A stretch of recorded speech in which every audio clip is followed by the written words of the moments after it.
Hello, screenwriters, and welcome to Writing for Screens, the screenwriting step-by-step project, episode 242. My name is Glenn Gers, and I come to you every Monday through Friday, if I can make it, at 3 p.m. Pacific Standard Time Zone, to let you look over my shoulder and share my screen as I write a script. I am doing this in order to teach a part of screenwriting that I think is undertaught, which is the process, the day-to-day, line-by-line work of getting thoughts and feelings and ideas down into an outline, into a rough draft, rewriting it into a finished draft of a script. That process is the thing that you have to do whether you are trying to write a comedy or a tragedy, a series or a feature. It doesn't matter. You still need to go through a process of writing. And lots of people talk about how to write a great script, but nobody seems to talk about how to actually get the script written. And that's what I'm trying to show you. Tricks, tips, skills that I figured out in my 25-year career writing for TV and movies. I am on my way out of the business, and I thought on my way out, leave behind these tricks and tools because I had to figure them out for myself, and I wished that someone had said, hey, if you do this, it makes it a little easier. That's all that I am teaching here. I am teaching other things on my channel, and I urge you to go there to the first 3 playlists. That's what this is a picture of. The first 3 playlists on the Writing for Screens channel, where you will find screenwriting essentials, screenwriting tools, skills, craft, and the process, being the writer. That is the name of those first 3 playlists, and in each one there are lots of 10-minute lessons, little videos where I took a certain topic, like dramatic action, flashbacks, genre. I made that topic the thumbnail. It's a great big word. You can't miss it. And if you are interested in those topics, and you should be, there is where I tried to put down everything I know in the most practical, concrete, useful form for you to figure out what you want to do to write your scripts your way, because that is what every artist needs to do. They need to figure out their own path. You need to make your own path among the myriad of choices which are available to all of us. Writing is making choices. I can't tell you which choices to make. I could just tell you the process of making choices is the job. Living with the choices you make, figuring out how to make them, surviving the making. That's the game. If you can do that, you can do whatever else you want to do. Hello, Nathan. Hello, Donna. Good to see you all. It is great to be here. I am going to get right back into the pitch document because I had a thought about this. This pitch document, for those of you who are new to this show, what I'm doing here is I'm trying to write a quick little summary of what the series would be like if I was allowed to write it. Because when you write a pilot script for a series, you don't get to write the rest of the series. If you're lucky, someone will give you tons of money and you and a staff can work on it. But it's not like any other kind of writing, because you don't write the whole thing. You write essentially the first chapter, and then you say, hey, you want to give me tens of millions of dollars to produce this thing that we haven't written yet? That's what's insane about this type of writing. And one thing that has developed in the course of it is that people will often say, loved your pilot, what's the rest of the show? What's the plan? And the answer is, it's great to have a plan. You need to have a plan to tell them what you're going to do with the rest of it. And in order to do that, I advise you to make one of these pitch documents. Even if you never show it to someone, it's a good thing to get your own mind straight about what the plan is. Yes, apparently the trash trucks are having a bit of trouble out there. Hi, Natasha. Good to see you. So I am now just, what I've been doing is here. This is a document which I have created. There's a little opening summary of what the show is like, and then I summarize. I say, well, I think it should be 8-hour-long episodes, and I think each season will be a new mystery, etc., etc. Sort of gives them the layout, the technical business layout of this is how I'm doing it. And then I have some samples of things I think it's like. But then I have to tell the story. And this is where you get bogged down. This is the hard part. And I have done 2 versions of this summary so far. And both of them are still stuck in the pilot. And what I really need to do, as you can see here, this is the list of things I think I need to accomplish. The shape of other seasons. I need to figure out the structure of the series. I need to describe the characters. I need to talk about the themes. So all of those things mean that I have to summarize the series very quickly. And one of the things I have not done very well is summarize them. And one of the reasons is I get bogged down at the beginning. So what I thought today was do the end. Sometimes when you're stuck at the beginning, and especially if you have an outline, I cannot stress enough how useful it is to make an outline. Please do watch my 2 videos about outlining, but particularly this one, Why Outline, where I talk about all the reasons that you're going to tell me you don't think you can do an outline. I try to talk about those because the truth is outlines are creative. Outlines are not the end of creativity. You don't use up your creativity when you outline. But if you outline, then you can do what I am about to do now, which is to say, I need to write the end of this first. I need to write the middle of this first because I'm getting bogged down at the beginning. And once I have the end, the beginning isn't going to have so much weight. Some of the things that happens to most writers is you get so caught up in the first act, in the beginning, in introducing things, that you make it disproportionately dense and you give it disproportionate time. And the truth is, most people in a story want to get into it pretty quick and have more of the fun at the end. But if you don't know what the end is, if you haven't done an outline, you can't jump to that. What I'm going to do is try and get to the ending so that I say, okay, now I don't have to worry quite so much about making every little detail of the beginning so precious. Tavana, it is so nice to see you. I have not seen you in a while. I am so glad that you stayed up late to say hello. Welcome. I guess that my guess is Tavana, I believe, lives in Norway. And as such, the days are getting shorter for you. Like the days are getting shorter for us, but that's not a big deal. But for you, I would imagine that is more serious. Anyway, welcome. I am very glad that you are here. All right. So the point is, yes, it is helpful. Thank you. It is outline. The process of outlining, the idea of outlining is just a really useful thing. I have got a type of outline that I suggest. It's in a video called How to Outline. You can find that on my channel. But honestly, it doesn't matter how you do it. Some people do it in spreadsheets, which I don't understand. But if it works for you, great. Truly, the most important thing that every artist should know is if it works for you, do it. If you are doing something and every single writing teacher is saying, oh, don't do that, and you're getting scripts written and they are pleasing your audiences, or if you are trying to not please them, they are disturbing your audiences, whatever it is that you're trying to accomplish, if you are accomplishing that, then you are doing it right. That's fine. It is not required.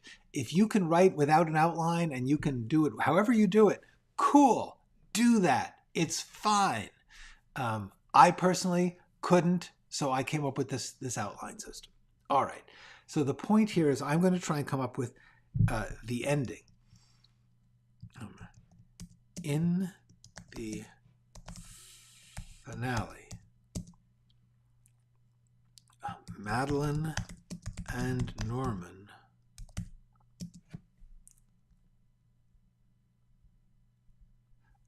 let's see. In the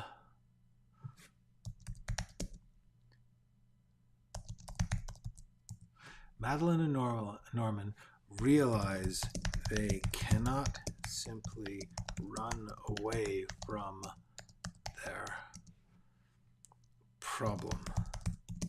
They must confront it and end it. So they set up a plan to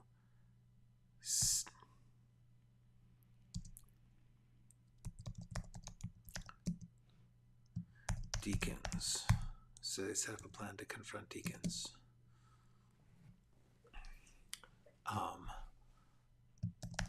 It's a smart plan. Safe. See, because I'm talking about something that doesn't exist yet, so I'm kind of bullshitting here. But they said safe.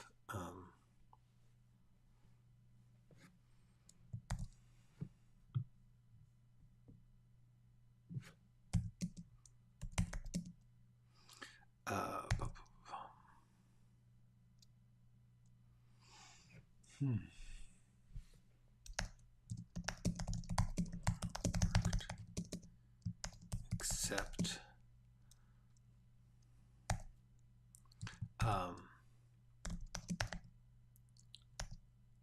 except for Xena.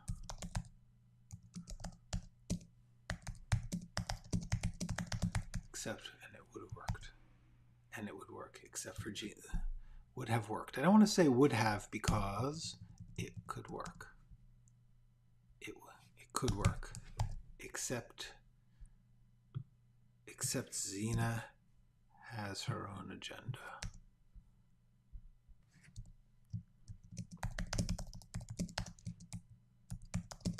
Herself the center of the action.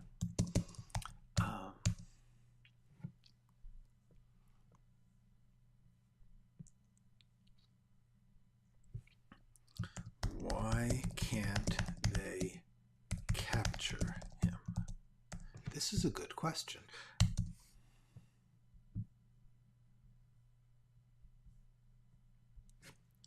They want to capture him, which may mean physical capture or catching him or getting him to confess or reveal his location in some way that he can be turned over to the police. But they have to be prepared for the worst. They need to be realistic about the fact that when cornered, deacons may try to kill them. And if he does, they may have to kill him in self-defense, of course. So they have to plan to kill deacons. This is interesting. See, because right now I'm just, by going through the logic of what I know would happen, in other words, the question is, they want to capture him. Why wouldn't they capture him? They want to capture him.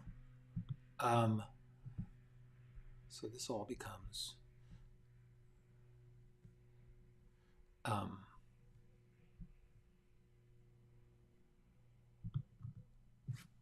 boom.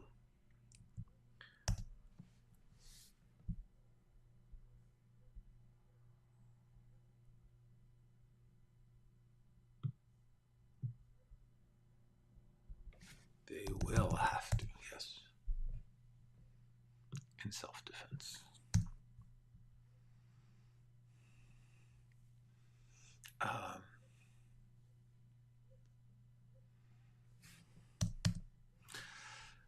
Okay.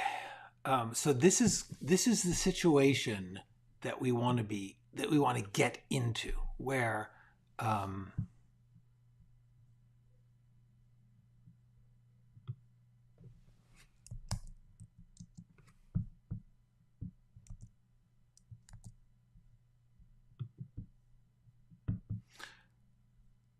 what I'm basically doing now is plotting out the end of the series. And the thing I know is that they discover Xena killed George.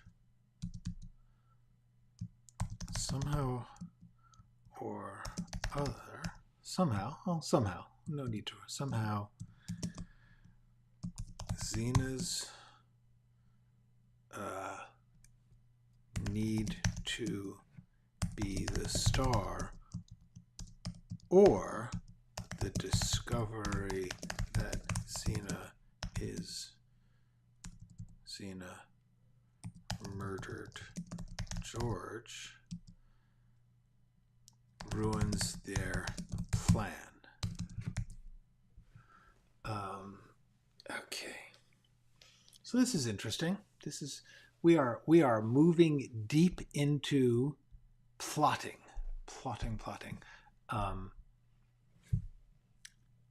Their plan fails. They do not capture or kill Deacons. Okay, that's a fact. That has to happen. It has to happen that their plan fails.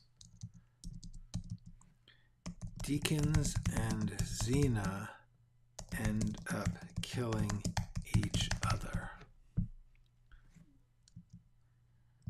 Madeline and Norman are now in mortal danger from Deacons.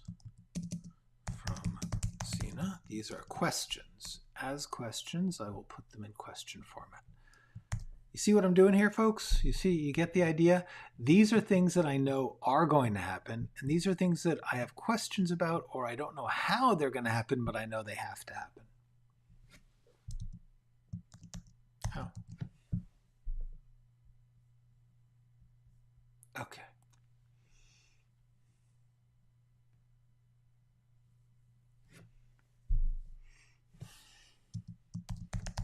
After. What happens to Madeline and Norman? Do they... I want them to not podcast. I want them to not be like, the whole point of this was that Xena was saying, by catching this killer on camera, I'm going to make myself a star. And I want Madeline and Norman to walk away. They have to walk away from the fame of catching killers.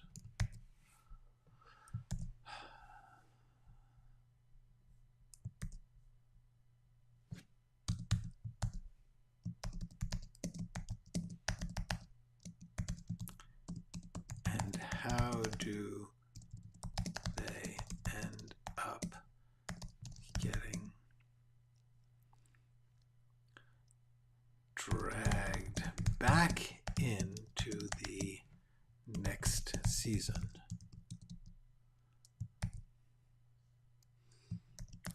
What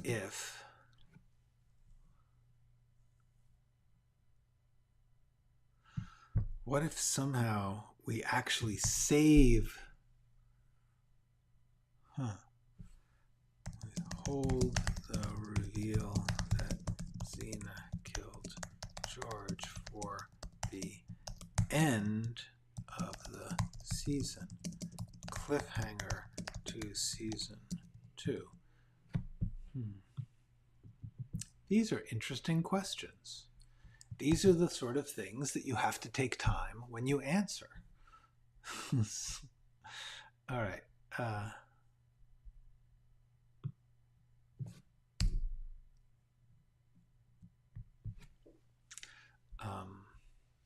right, the thing about this is if we don't know Xena killed George, we have to think someone else did it. Who? This is one of the big things about twists, about surprises, about plot twists, about reveals. In order to pull off a reveal, you have to have a convincing wrong story. You need to, like if we are looking for who murdered George and we don't know who really did it, because that's going to be the twist at the end, then we need to convincingly believe that someone else did it. Otherwise, we're going to be saying, oh, this isn't over. But what you want is to think it's over and then have something drop at the end of that of like, oh no, that was Xena. That's the game. So the answer is you need a completely satisfying wrong answer. That is the thing about twists and surprises and mysteries. Well, this has a ton of questions that I had not answered.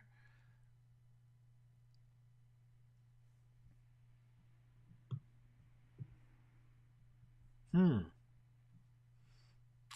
lot to think about. Okay. So here's the thing. When you have a lot coming at you, when you have a lot that you don't know, make it into like a yes or no choice. For instance, this. What if we hold the reveal that Xena killed George to the end of the season? That's a yes or no. Either we do that or we don't. So the question is, if either we find out that Xena killed George at the end of the second to last episode, or it's the very, very end of the season.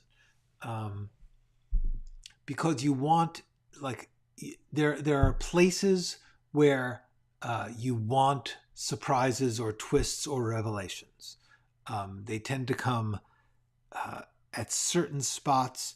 And the best way to know that is to watch a lot of stuff and start to notice, well, like, oh, at the beginning of the story, something happens, something, that inciting incident, something is revealed or occurs that gets things going. Towards the end, you have to decide what it is that's important that you're going to make happen then. And the question is, what is that? Because whatever that is, you have to structure around it. Is it that we find out that Xena killed George, or is that a revelation at the end? I kind of don't like that it's a revelation at the end, because there's stuff to explore there. There's stuff about this character that we will not know if the thing is, if you're going to have Xena be revealed as the cliffhanger ending of the thing, that's literally going to be the last thing in the season. You know, if you're doing a cliffhanger to season 2, then you need to end with, oh my gosh, it's Xena, which means there's no explanation, there's no exploration. It's just news that you're going to deal with next season. If I don't explore Xena in season 1, what am I exploring?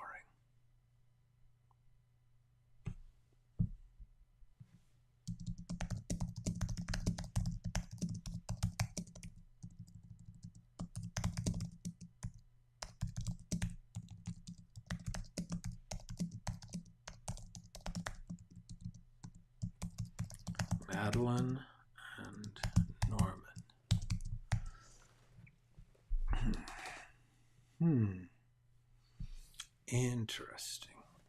Interesting thoughts.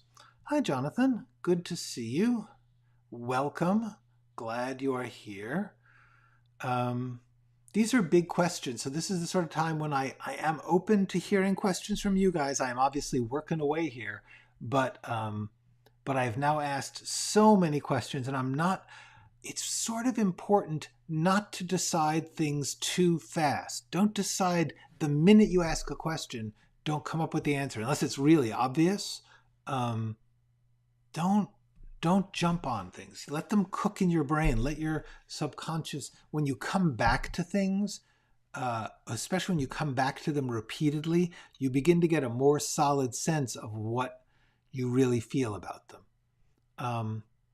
Right now, I am leaning towards holding the reveal of Xena. It's a nice, it's snazzy. Excuse me. The problem is it assumes a second season. If there isn't a second season, it's the most unsatisfying thing in the history of the world. Well, not of the history of the world. there's been some bigger ones, but it would be really annoying. So the idea is if this only works if you are sure there will be a season 2.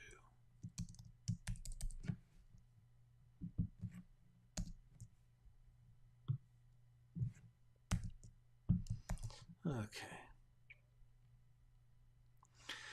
I had the idea of a potential cartoon series, but I decided to make it a series of short stories instead.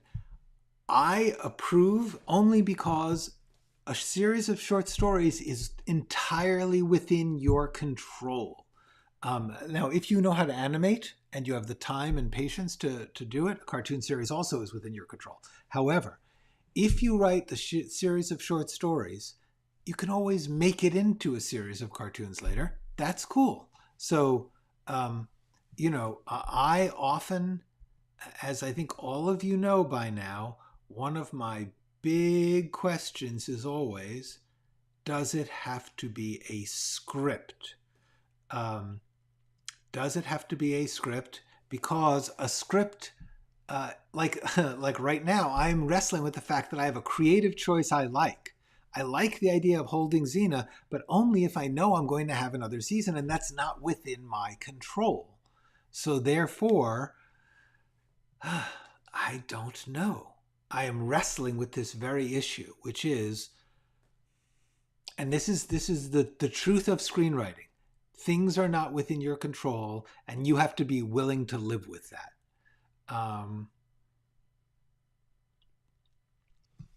All right. Well, let's consider this. If Xena is resolved in season 1, what is the ending to the season?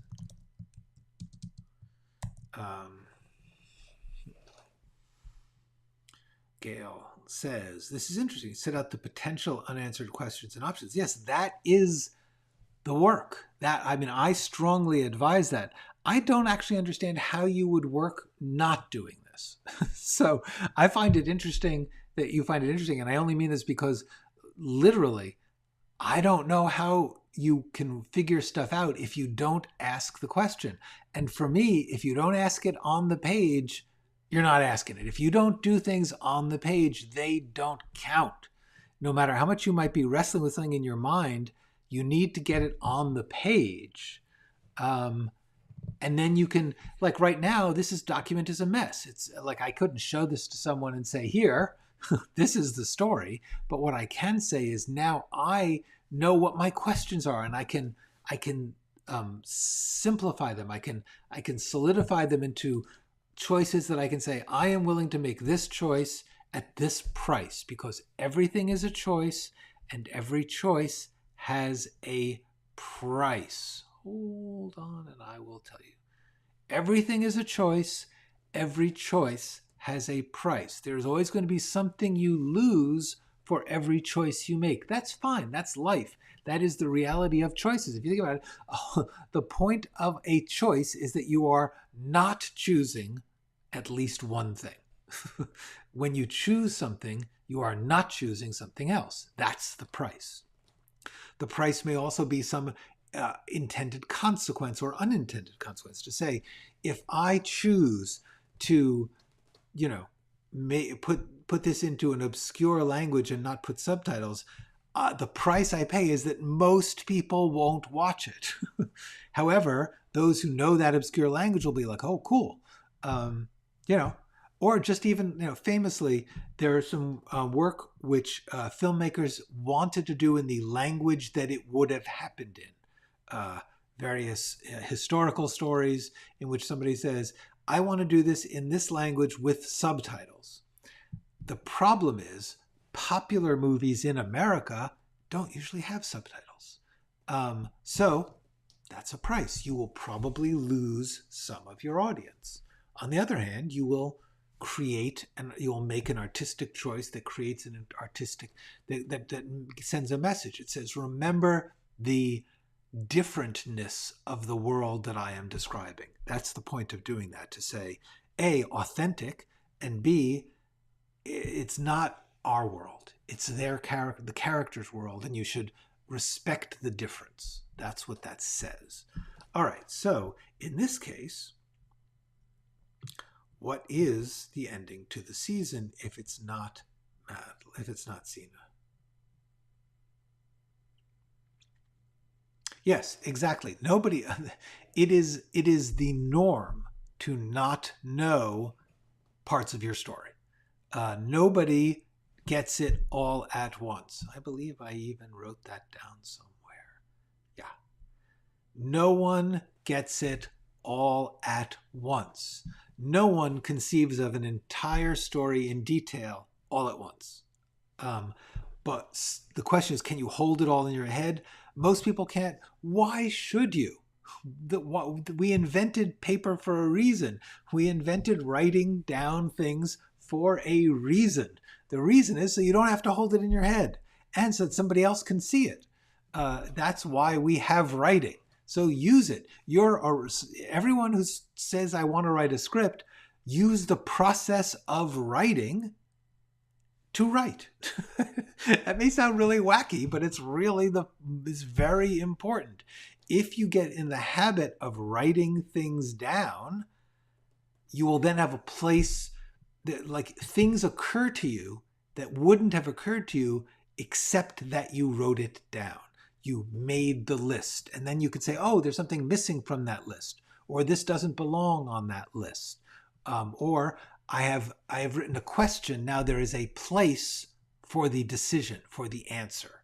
I have written this question. That means that there is a place here. This little blank spot is where I need to put an answer. This says that to me. So, okay. Hi, Marty Mac. Yes, do not hold it all upstairs. That is a fact. Okay. See, because the thing is, if we can't just end with Madeline and Norman happily giving up on detective work. There needs to be a sense that they will get pulled back in. I'm so glad. That is why I am here. So thank you. Thank you for telling me that. If it's not Xena, and now I'm going to brainstorm possibilities. One is a new case begins.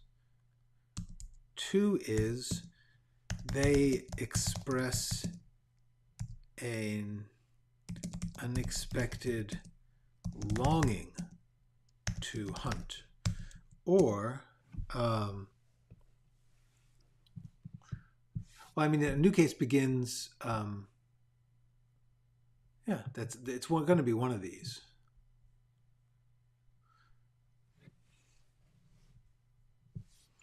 Is new case completely new?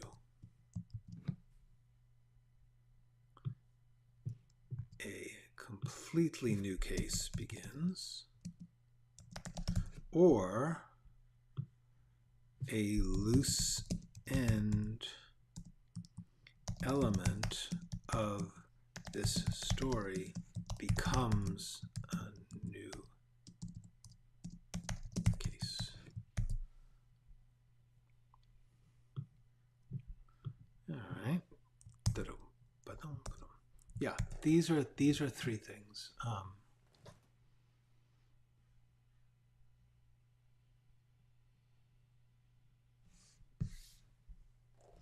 So let's talk about these things.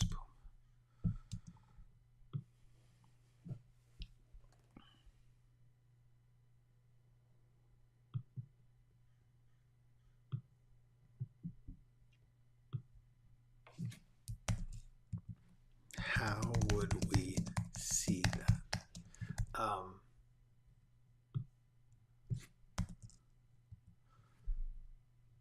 Someone not involved in crime crackers needs them.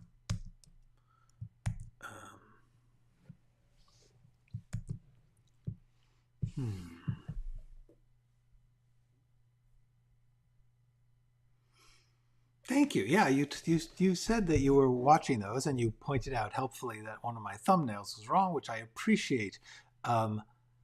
Yeah, watching the process, I do have to say I feel awkward because I don't want to say, "Hey, watch me," but it does seem to be helpful, and I'm glad.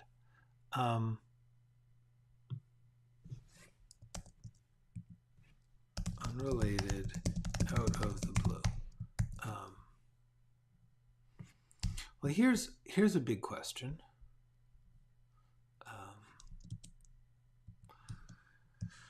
Are they going to? They should be, yes. Madeline and Norman are going to date or move in together. Because in some ways they barely know each other. And in other ways, they're very close at this point. So we could go either way.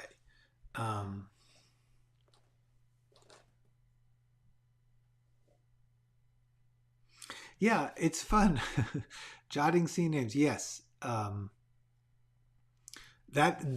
of the things that I think is very useful to learn from me is, and this only happens if you practice, if you do, like I have been doing this since I was 11, 12 years old. I've been doing it fairly successfully since I was in my mid to late 20s.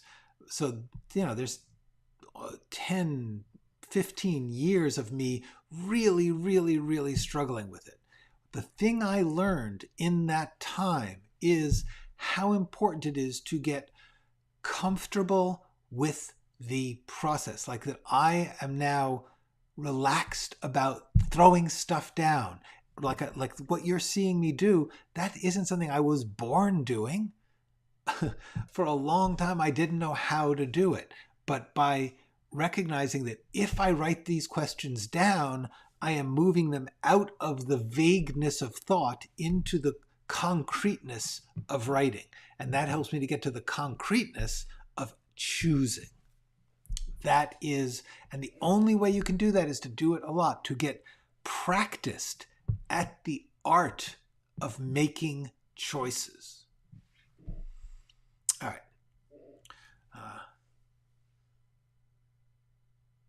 Yes, that is actually, no, it shouldn't. That's a great question. That is exactly the question. When you write questions, you wonder if this character and his personality will do the action on it. What you have to simply ask is, if they're going to do it, why are they going to do it? And if they're not going to do it, who else will? It's not just one character, it's another.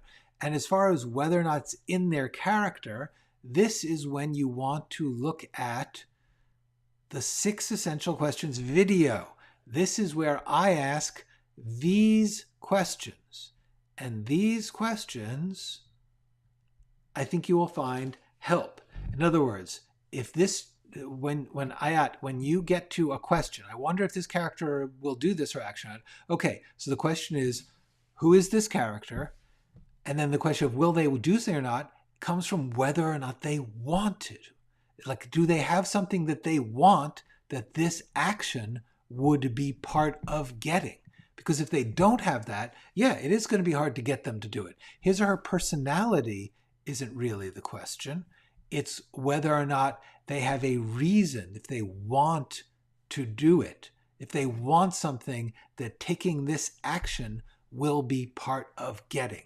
That is the trick on how you get past that. Yeah, practice. Just also don't practice too much. If you practice a little bit every day, it's better than overworking and breaking yourself. So give it time, but do recognize. Also, do remember this. Instinct, the video I did on instinct, because a lot of it has to do with getting comfortable with saying, I think this or I think that. The ability to say, I am making this choice. I am making it for whatever reason I make it.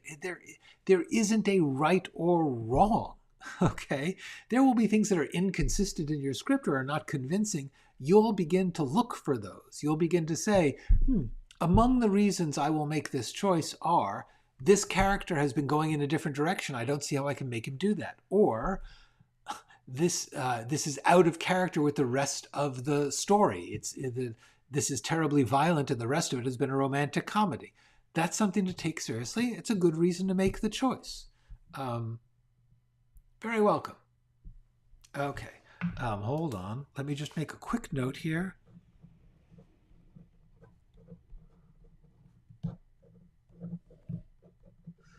I am just...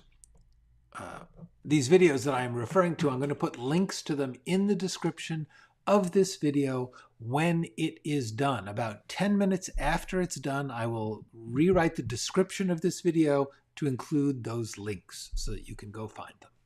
All right.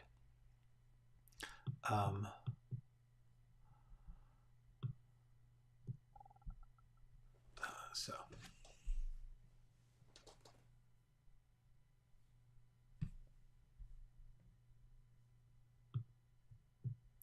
If it's not here,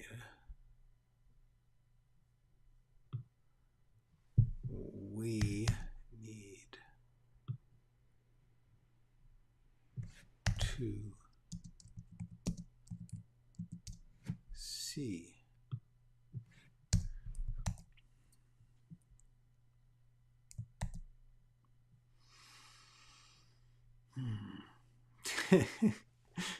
Thank you, Nacho. That's very kind of you. So yeah, let's see what do we got. I have now put in a lot of questions. I have just been throwing down a lot of questions, which is good. There are always questions. This art is a process of questions. This is another video I did. You're seeing me now do the thing I talked about in that video, which is just I'm throwing down the questions. Each question and each choice you make answering a question leads to other questions. That honestly should be reassuring. As long as you have questions, you're going to make progress. It's when you don't have questions, when you're not asking questions, you're not writing, in my opinion. Because even the question, like when you're writing a scene, the question is, what are they going to say in reply to that? What are they going to say and what are they going to do? That's the question. Okay. So this is just, all right, so we've got sort of a big either or. Either it's Xena or it's not. The Xena thing just, it seems so hooky. It seems like such a great idea. The only problem is, okay, like I said here, if we don't know who killed George, if we don't think Xena, we have to convincingly think someone else did it.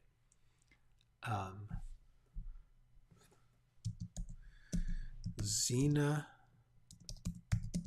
frames someone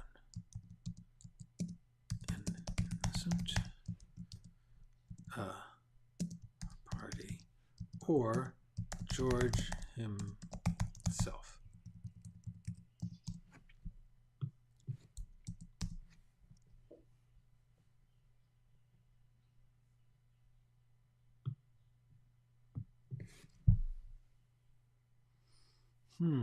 Okay.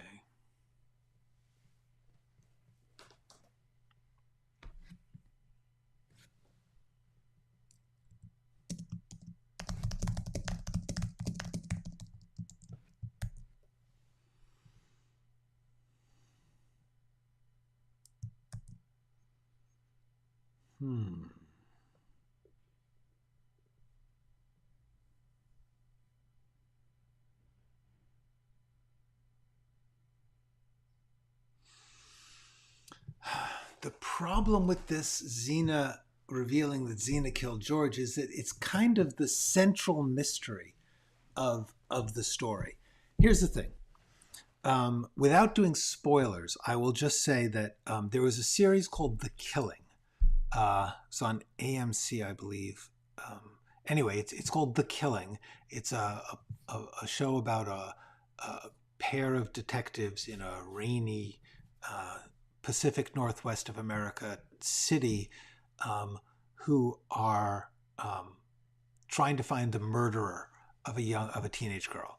And the entire first season, they are tracking. Oh, they think they've got him. Then a new thing reveals that, oh, it's not them, it's somebody else. And with each step of this path, you learn more and more about the community and the city itself. At the end of the first season, it seems like they figured out the killer, and then there is a twist which sets up the second season for more investigation. That was problematic in some ways because it was frustrating. If you think you're getting to the end of the story and you find out that you're not, that can really frustrate people.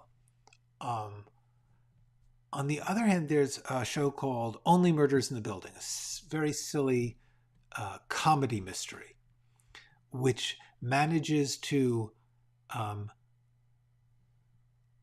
solve its mystery of the first season, but still add a cliffhanger new mystery right after that. Two ways to do it. The problem with what we're talking about here is I am setting up a potential frustration for the audience, and a part of me isn't thrilled with that. That just because that's the kind of audience I am. I hate waiting between seasons. I really don't. I don't even like waiting between episodes. Not that I'll binge everything, but the idea of waiting a whole week actually is frustrating because I often forget the details. I get out of the flow. Waiting a whole season, a whole year is very, very hard.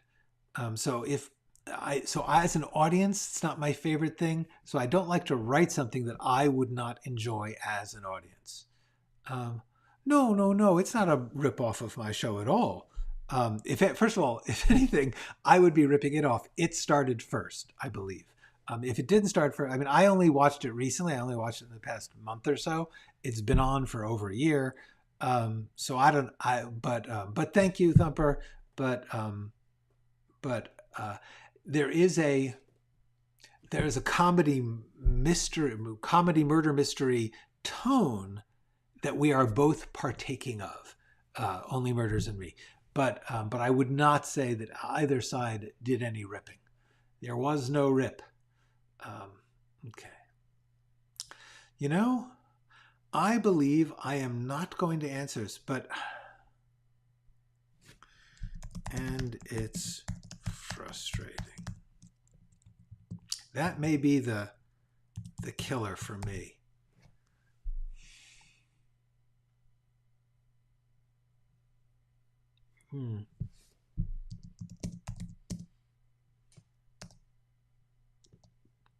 Tilting away. Okay. For the moment, I'm going to mark this super bright so that I can't miss it. And then I'm going to stop that for the moment. Because I need to, you have to know when you can't yet know. How's that? It is important to know when you need to take time to decide something and to allow for that. It is a process. You have to give yourself time to figure stuff out. I think one of the most destructive things that writers do is push themselves to know things or to choose things or to settle things before their time, before you have allowed the process to do its job. The process will always save you. Let it. So that's what I'm doing now, is I'm saying I need to let this go, because I have a feeling when I come back to it, I'm already feeling like, as tempting as it is to not finish the season, to not finish the story, it's wrong. It just strikes me as wrong as an audience. That's really what I'm thinking of. As an audience, I'm not loving this show if it's not going to tell me stuff until next season.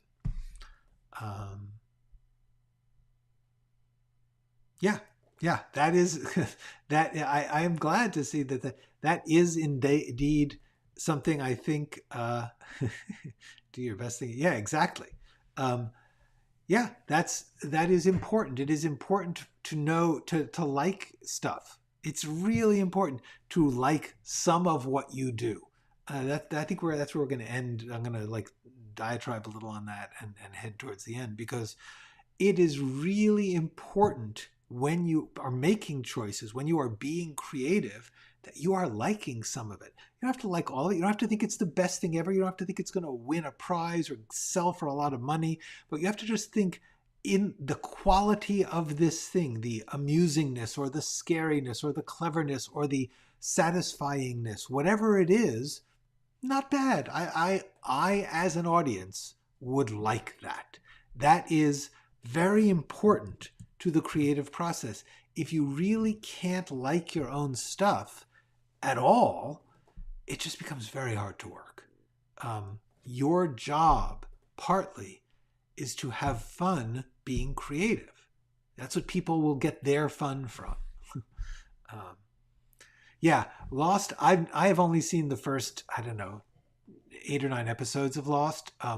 From what I've read histories of it, and I understand that they just didn't know. They had no idea what they were going to do, and they were just trying to keep feeding the machinery that they had created without making a decision as to how they were going to end it. If they had just figured out the ending, like somewhere along the way, didn't have to be at the beginning, but somewhere along the way, to say, this is where we are heading.